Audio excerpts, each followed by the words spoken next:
संसार में बहुत सारे लोग आपको दावा करते दिखाई देंगे कि हम आपसे प्रेम करते हैं, पर मैं कहती हूँ संसार में प्रेम नहीं होता, संसार में मोह होता है।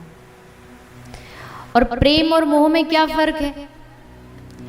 बहुत सिंपल सा एक दृष्टांत से समझ में आ जाएगा। एक चीटा जो होता है, चीटा समझते हैं ना, चींटी का मेल वर्जन जो होता है चीटा।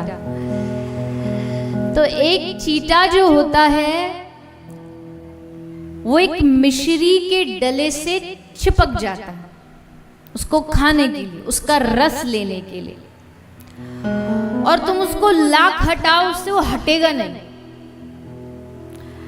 और ज्यादा कोशिश करोगे, झाड़ोगे, हटोगे तो वो चीटा शरीर में आधा टूट जाता है पर वो मिश्री को छोड़ता नहीं। मतलब मिट जाएगा, मर जाएगा, पर उससे चिपका रहना पसंद करेगा। खुद भी मरता है और फिर वो मिश्री किसी के खाने योग्य भी नहीं बचती। क्यों? क्योंकि वहां वो अपना रस देखता है। लेकिन वहीं दूसरी ओर प्रेम का एक सबसे बड़ा उदाहरण जब दिया जाता है तो पहला नाम जानते हो कौन आता है? पहला नाम आता भंवरा, भ्रमर। एक भंवरा जो होता है वो कमल से प्रेम करता है, और एक भंवरा आके कमल का जो पराग होता है ना, जो कमल पे लगा हुआ होता, उसको उसका रस लेने के लिए आता कमल पे बैठता है। और जैसे वो कमल पे बैठता है तो उसका पराग लेता है और उसी समय हो जाती है सूर्यास्त। सूर्यास्त होती कमल क्या करता है? कमल बंद हो जाता है। और जैसे ही कमल बंद होता है वो भंवरा भी उसी कमल के अंदर बंद हो जाता है। अब भंवरा चाहे तो भंवरे में इतनी शक्ति होती है कि लकड़ी में छेद कर सकता है, लेकिन भंवरा उस कमल को नहीं छेदता। क्यों? क्योंकि उसको उस कमल से प्रेम है, इसलिए उस कमल को नहीं छेदेगा। यहां तक कि सुबह होते होते उसकी श्वास घुट करके उसी कमल में बंद होके मर जाएगा, लेकिन जिससे वो प्रेम करता कमल से उसको कष्ट नहीं देगा।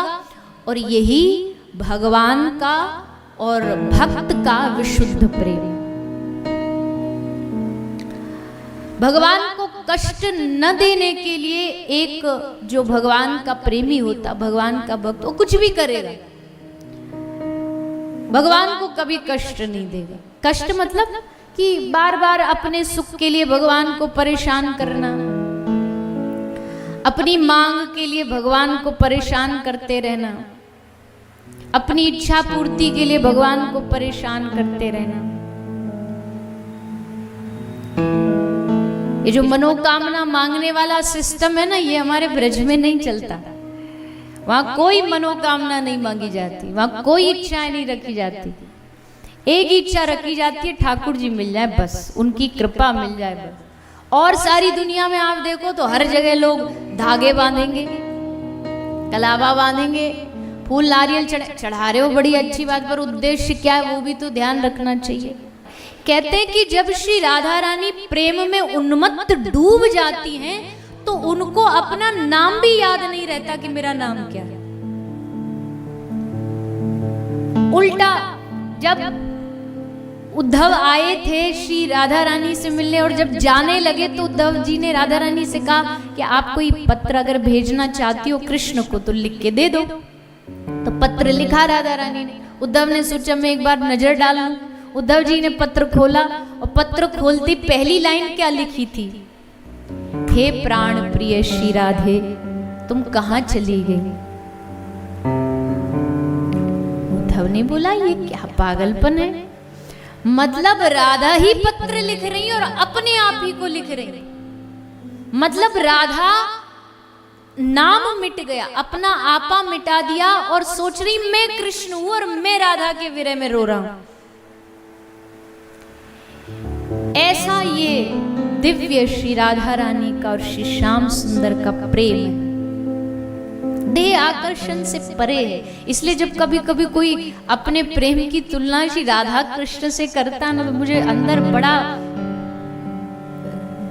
जलन होती है कि ये कितना बड़ा अपराध कमा रहे हैं। कहाँ प्रेम के पुंज और कहाँ हम स्वार्थ के वशीभूत लोग। हम तुमसे प्रेम करते हैं, कब तक प्रेम करते हैं? बोले जब तक हमारी बात मानोगे तब तक प्रेम है। हमारे लिए इतना नहीं कर सकते, क्यों? बोले हमने तुम्हारे लिए ये किया। तो अब जहां हम बचा वहां तो प्रेम रहा नहीं, वो तो स्वार्थ बच गया। तो राधा कृष्ण का प्रेम और जगत का प्रेम एक जैसा कैसे हो सकता है? चींटी मात्र भी विशुद्ध प्रेम नहीं हो सकता हमारे भीतर जो राधा। जहां प्रेम में शरीर गल तक जाता हो, उस प्रेम की क्या तुलना करेंगे हम लोग? तो ये तो समझने के लिए कृष्ण चित्ते स्थिता राधा, राधा चित्ते स्थितो हरि, जीवने निधने नित्यम, राधा कृष्णौ गतिर्मम। कृष्ण प्राणमयी राधा, राधा प्राणमयो हरि, जीवने निधने नित्यम, राधा कृष्णौ गतिर्मम। कृष्णस्य द्रविणं राधा, राधाया द्रविणं हरि, जीवने निधने नित्यम, राधा कृष्णौ गतिर्मम। एक दूसरे को पहचान नहीं पाते। आपने कभी चित्र में ऐसा देखा हो तो ऐसे कुछ चित्र हैं, जब श्री राधा रानी अपना दर्पण में मुंह देख रही ना, मुख देख रही, तो उनको अपना आपा नहीं दिख रहा, उनको चित्र में श्याम वर्ण के श्री कृष्ण दिखाई दे रहे हैं। और जब कभी कभी ब्रज में बहुत लीला होती है, श्रृंगार लीला, वेणु गूथन लीला, तो जब ठाकुर जी श्री जी का वेणु बनाते हैं ना, केशों का वेणु गूथन करते हैं, तो हाथ में स्वामी जी के दर्पण लगा होता है, तो अपना मुख नहीं देखती, वो ऐसे थोड़ा सा टेढ़ा करके उसमें श्याम सुंदर का मुख देख रही होती है। और श्याम सुंदर को देख रही होती, श्याम सुंदर भी उसी दर्पण में श्री जी को देख रहे होते हैं। और जैसे श्री जी को देख रहे होते हैं तो इनके पसीने छूटने लगते हैं। हाथ से जो केश को संवारने के श्रृंगार के जो आभूषण वो सब गिर जाते हैं, हाथ से कंघी गिर जाती, दर्पण गिर जाता है। और फिर सखियां मजाक उड़ाती हैं, सखियां विनोद करती हैं, हास्य करती है, लो जी लो ये आए श्रृंगार करने वाले। ये गाय चरैया क्या जाने श्रृंगार क्या होता है, ये गांव का ग्वारिया। खूब हास्य विनोद होता है आपस की सब सखियों। यही तो ब्रज का रस है। इसलिए तो ब्रज वालों को कोई ध्यान करने के लिए कहीं और जाना नहीं पड़ता, क्योंकि उनके पास खुद के पास ही इतना खजाना है। श्री राधा कृष्ण की रोज कोई ना कोई दिव्य लीलाएं होती है। उन्हीं लीलाओं का चिंतन करते करते करते करते उनको सब मिल जाता है। तो वृंदावन की यही रसमयी उपासना है। वृंदावन की उपासना सूखी सूखी नहीं है, वृंदावन की उपासना रसमयी, रस से भरी हुई। हमारे प्राण प्रियतम की युगल सरकार की उपासना है। और कैसे युगल सरकार? ले देखी सुनी ना ऐसी जोड़ी, जैसे करुणामय गोविंद वैसी करुणामयी किशोरी, देखी सुनी ना ऐसी जोड़ी। दोनों का चिरकाल का, अनादिकाल का ये प्रेम है, और इस प्रेम को कोई खत्म नहीं कर सकता। भले लोग कहें कृष्ण अलग हो गए, राधा रानी से चले गए, ये प्रसंग तो जरूर लिखे, पर देखो अब एक हीरो फिल्म में, हर फिल्म में सब अलग अलग ब्याह करता है, शादी करता है, इससे कर लिया उससे कर लिया, फिल्मों में, अभिनय में। पर वास्तविकता में तो उसकी पत्नी कोई और ही होती है, एक ही होती है, पर अभिनय के लिए उसको सब करना पड़ता है। तो ये जो ठाकुर जी की पूरी लीला है ना, ये अभिनय है, नाटक है, लीला है। नाटक शब्द थोड़ा इसलिए जचता नहीं कि भाई ठाकुर जी की है तो नाटक नहीं हो सकता, लीला है, पर है उसके जैसी।